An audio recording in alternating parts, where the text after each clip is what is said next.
समस्त पोलिंग अधिकारी माननकु मो नमस्कार।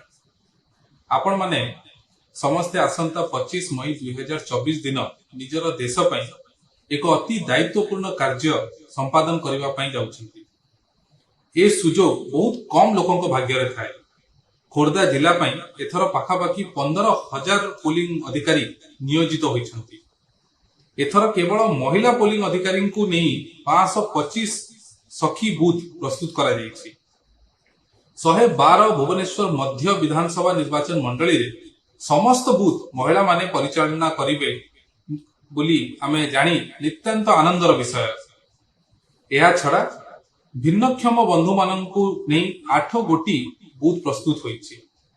युव पोलिंग अधिकारी माननकु नै 40 टी यूथ बूथ प्रस्तुत करा जायछि। आपण माने समस्त सुचारू रूपे एहा संपादन करिवार योग्यता रखन्ति।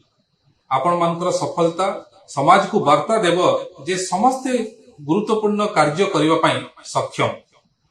समस्त पोलिंग अधिकारी जेते दक्ष भाबरे कामटी तुलाइबे ता उपरे आसंता 5 वर्ष रो भविष्य निर्भरशील।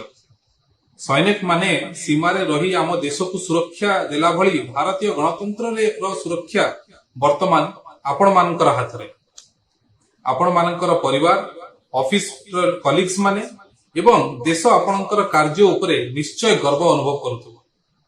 समस्ते एही कर्तव्य अति दक्षता एवं दायित्वबोध सह संपादन करिवे बोली मोर आशा और विश्वास। समस्तन को मोर शुभेच्छा एवं शुभकामना। धन्यवाद। नमस्कार।